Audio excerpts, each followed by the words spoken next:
Video games have been around since, actually, I have no idea. When was the first video game created? The world's first video game was created in 1958. It was a simple game called Tennis for Two. You pretty much had this little ball and you go back and forth. There wasn't really too much to the gaming universe there. And since 1958, games have changed a lot. Nowadays, we have AAA titles, whole environments, living, breathing universes that are extremely fleshed out with their own characters, rules, laws of nature, everything. And a lot of people, just like you and me, play video games to experience these universes. Sometimes we'll put ourselves in the shoes of the characters that we're playing and just wonder what it would be like. You know how it is going on GTA 5 after a long day of work or school, and just that right there had me thinking, what if I was in this universe? I compiled this list of 6 different games, and I'm just gonna go through each one of them. If you don't know, my name's Khalees. Thank you guys so much for 3,000 subscribers. Well, as I'm recording this, yesterday was my birthday on May 10th, Mother's Day. Shout out to all the single moms out there. Moving on from that, we are going to be going to our first game, which I would consider my favorite game, Peep the Axolotl.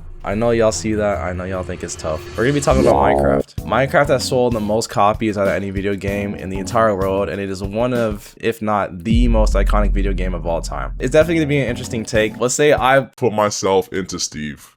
No! Let's say that I put myself into Steve's shoes, all right? I get dropped into the overworld. I have nothing in my inventory. There's trees around me, and Jenny's there too. So, would I be able to survive? I'm gonna take this list in 2 ways. So I have the normal list with me as I am right now, and then the enhanced list where I have the basic powers / abilities of the characters inside of the universe. If you put me into the Minecraft world right now with who I am today, you know, I go to the gym sometimes. I can't remember the last time I went camping.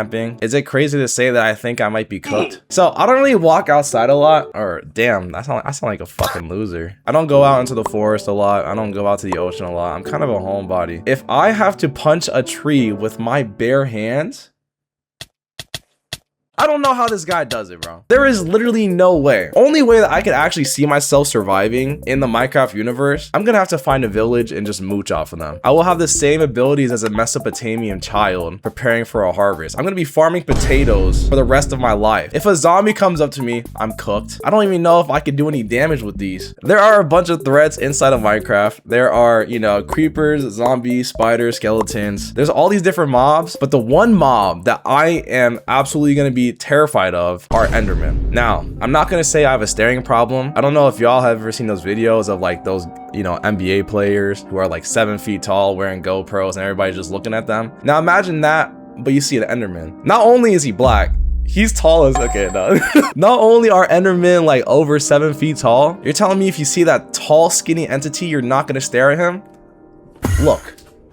This is the Enderman standing right next to me right now. I am at his crotch. Oh, hell no. If I see an Enderman, I'm cooked. I know I won't be able to fight it. I could probably get under like a 2-block high thing and it won't be able to attack me. But at that point, I think I'll deadass just have a heart attack and die. I think for Minecraft, out of the 6, I'm most likely not going to survive. It sounds stupid because I feel like everybody talks about, you know, going to Minecraft and, you know, thriving. Let's be so realistic right now. If I'm going as the person I am right now, I'm most definitely cooked. Now, if I was enhanced with like Steve's abilities, by the way, this YouTuber did a whole deep dive on like the strengths of Steve from Minecraft. Look how much weight that Steve could potentially carry. If I had that ability, I would most definitely thrive in this world. Hardcore Minecraft is literally a real life. That's the most nerdy shit I said. I'm gonna be in a village. I don't think I'm ever even going to the nether or to the end. There's no reason for me to do that. It's honestly a death trap. I can get totems of undying from these ugly looking guys. Yeah, I'm not tripping about it. If I had like, you know, enhanced like Steve abilities and I wasn't the person who I am today, I guarantee I'm surviving it. Now moving on from Minecraft, we have a very similar type game. No, it's not. It's Terraria.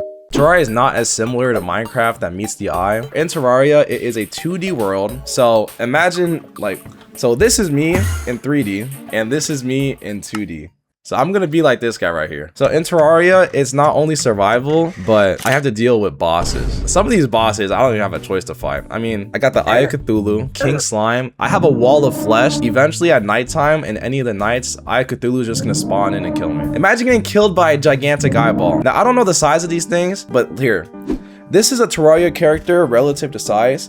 And then this is a Eye Cthulhu. They're huge. They're gigantic. Going against these gigantic monsters, I'm most definitely not surviving. Normal and enhanced. Like if I have the same powers as this guy right here, I guarantee I'm not surviving. I played Terraria a few times. I beat the game a few times. There hasn't been a single run where I have not died one time. In Terraria, I'm dying at least 30 times every hour. I suck at that game. In real life, I guarantee it's not going to be much better. Moving on to the next game, it is another survival game. It is called Subnautica. Subnautica might actually be top 3 video games for me of all time. So what Subnautica is, it is a horror game disguised as a survival game. Why do I say that? Because I have these Reaper Leviathans waiting to tickle my booty as I hop in the water, and also this thing called thalassophobia. I wouldn't consider myself to have any irrational fears, because I don't think going into the middle of the ocean and looking down and not seeing the bottom of the water is irrational to give you anxiety. But essentially that's what Subnautica is. You crash land onto a planet. It's an alien planet with water. There's different animals and predators that are waiting to, you know, slide between your cheeks and go ham and cheese. And you're telling me that you want me to survive that? Look, I'm Blasian. I'm Dominican and Filipino. People call me black and they say I can't swim. That's false. I was on the swim team. I was that guy. But one thing I was not was stupid. I never went open water diving, and I probably never will. So you're telling me you want me to crash land on a planet and just chill there?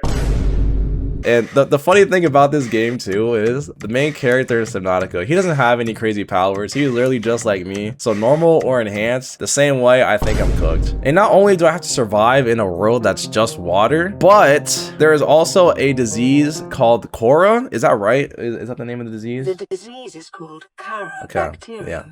So there's a disease called that. It's slowly infecting me, and if I don't find the cure by a certain time, me and everybody on the entire planet is gonna die. So that sounds fun. I mean, there's like 3 islands, but the chances that I'm getting there without dying, I don't think it's happening. I'm not surviving on a planet with aliens, let alone a planet that is solely water. Open water is one of my biggest fears, and I guarantee I'm not going to be surviving in Subnautica. So I mean, so far, actually, I don't know if I'm surviving any of this. I mean, Minecraft, realistically, I think I have the best chance out of the 3 so far. What would you guys say? Let me know in the comments. And also, can we please hit, let's shoot for 30 likes. Yeah, let's get 30 likes of the video. That would be amazing. So yeah, Subnautica, I'm not surviving. All right, and then for the next game we have, I'm just gonna say it, I've already done a video on it. It's gonna be up there.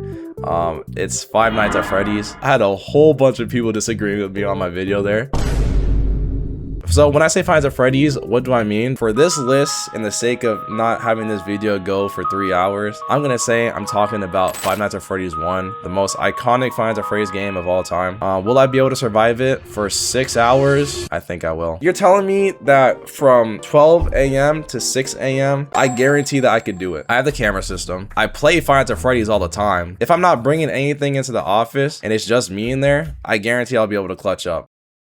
Foxy's buns. He's so loud. Freddy plays music everywhere he goes. Technically, Bonnie doesn't abide by the laws of physics. I didn't know about that, but I think I'll still be able to handle Bonnie. And then Chica's big ass. Listen to that. Yeah.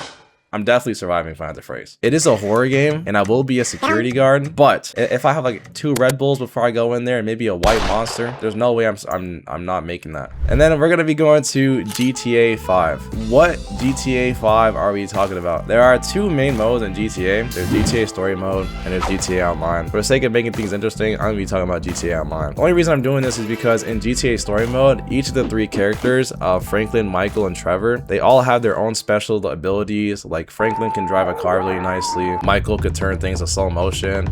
Trevor, he's just a crash out. So I could do all of that right now, guaranteed. I'm that guy. But I'm gonna be talking about GTA Online. So I live here in Las Vegas. The thing is with Las Vegas, I'm kind of living in a GTA server right now. If I got thrown into GTA Online right now, would I die? Yeah, I'm done. There's no way I'm surviving that. I could be a pedestrian walking on the street, and I guarantee some dude's just gonna come over, bump into me, start problems, and then even when I just joined a GTA Online lobby and I'm sitting there on my phone, someone in an orbital cannon, on an oppressor, in a jet is gonna find me and blow me up. for no reason. So you're telling me you want me to go into that universe and just walk around? I can't do it. I'm gonna die. And that's just a fact of it. And for the last game I wanted to talk about, it is my favorite Telltale game of all time. We're talking about The Walking Dead. I'm just gonna be talking about the entire universe in general. To be completely transparent with you, I didn't play past chapter 2. So I know about Lee, Clementine. Oh, also I level up. This was crazy. I met this Clementine cosplayer and her cosplay was so accurate. It was really cool. Anywho, if you put me in a zombie apocalypse, especially in the Walking Dead universe, in my opinion, the #1 worry is not going to be the zombies. It's not going to be about finding food. It's going to be about other people. Every time I watch any episode of Walking Dead, especially in the later seasons, they don't even care about the zombies because the zombies are weak. They're dying. They're so slow. They can't hear shit. They look like YoungBoy fans. I mean, they're not really doing anything. But you got bandits. You got people sliming people out left and right. Spoiler alert, by the way. If I have to do any of my friends like Clementine did Lee, I'm making sure there's 2 bullets in that chamber. There's no way that you expect me to survive a zombie apocalypse. If I got thrown into there by myself right now with no friends and no family, I think I'm a pretty charismatic guy. The first group of people that I see in a zombie apocalypse, I guarantee I'm gonna go up and talk to them. But not only am I charismatic, I'm also very gullible. If those people I talk to do not fuck with me and they lead me in and just kill me, I'm cooked. so it's honestly going to be a 50-50 based off of who I meet. Based off of who I see in the Walking Dead Telltale games, everybody in that game is trying to catch a body.